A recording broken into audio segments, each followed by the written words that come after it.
금융투자협회에 따르면 지난달 투자자 예탁금 평균액은 약 48조 6,191억 원을 기록했습니다. 지난해 같은 달과 비교하면 무려 35%가 빠진 수치인데요. 이 투자자 예탁금이 50조 원 아래로 떨어진 거는 2020년 7월 이후 2년 3개월 만에 처음입니다. 투자자 예탁금은 투자자가 주식을 사기 위해 증권사에서 계좌를 개설해서 넣어두거나 주식을 판 뒤에 찾지 않은 돈을 말합니다. 언제든 주식을 사는 데 쓰일 수 있는 돈이기 때문에 사람들의 주식 투자 열기가 얼마나 뜨거운지를 바로 보여주는 지표인데요. 이처럼 빠른 속도로 소비자들이 주식시장에서 이탈해 나가면서 증권사들도 경쟁적으로 CMA의 금리 인상에 나서고 있습니다. 수익률이 연 3.5%를 넘는 상품들도 많이 등장했습니다. CMA는 하루만 맡겨놔도 이자를 주기 때문에 은행들의 파킹 통장과 성격이 유사하죠. 오늘은 금리 높은 CMA와 파킹 통장 상품들 비교해보고 각각의 장단점도 한번 살펴보겠습니다.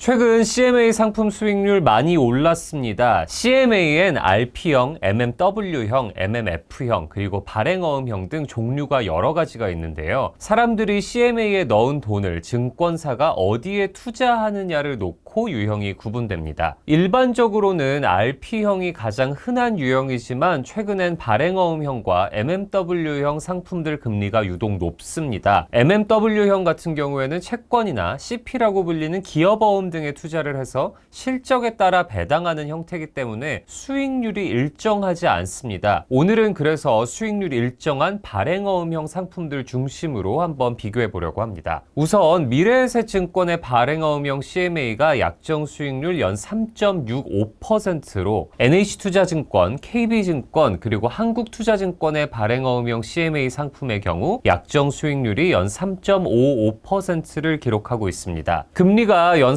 3%가 넘는 RP형 상품들도 나왔습니다. 제가 예전에 네이버페이 하나머니 통장 관련 영상에서도 한번 언급했었던 미래에셋증권의 CMA RP 네이버 통장의 경우 수익률이 연 3.05%, SK증권의 행복나눔 CMA가 연 3.0%로 모두 3%대를 넘어섰습니다. 그런데 독특한 상품이 하나 있습니다. 바로 우리종합금융의 CMA 노트라는 상품인데요. 촬영일인 11월 9일 기준 수익률은 연 3.55%입니다. 이 상품은 여러 가지 특이한 점이 있는데요. 우선 이제 다른 회사에서는 자취를 감춘 종금형 CMA 상품이라는 점입니다. 원래 종금형 CMA 상품의 경우 수익률이 굉장히 낮은 편인데 금리 인상으로 현재 수익률이 연 3.55%로 굉장히 높습니다. 또 하나의 특징은 지금 우리나라에 출시된 모든 CMA 상품 중에서 예금자 보호가 되는 유일한 상품이라는 점입니다. 다시 말해서 다른 CMA 상품들은 예금자 보호 대상이 아니라는 거겠죠. 그러면 다른 CMA는 매우 위험한 상품이냐? 사실 꼭 그렇다고 말하기는 어렵습니다. 증권사에서도 투자 위험도가 매우 낮은 상품으로 분류하고요. 예금자 보호라는 거는 정말 IMF나 지난번 저축은행 사태 때처럼 금융사가 아예 부도났을 경우에 국가가 법적으로 원금과 이자를 합해서 5천만 원까지는 보호해 주겠다는 뜻이기 때문입니다. 일반적으로 높은 금리의 파킹 통장 상품들을 운영하는 저축은행들의 경우에는 모든 파킹 통장 상품들이 예금자 보호 대상이 되는 반면에 신용 등급은 증권사들에 비해서 매우 낮습니다. 증권사들은 저축은행들에 비해 신용 등급이 월등히 높은 반면에 예금자 보호 대상은 아닌 거죠. 예를 들어 NH투자증권과 KB증권의 신용 등급은 AA+, 한국투자증권과 미래에셋증권의 신용 등급은 AA입니다. 반면 다올저축은행은 BBB+, 페퍼저축은행은 BBB 등등이죠. 결국 소비자가 선택할 문제입니다.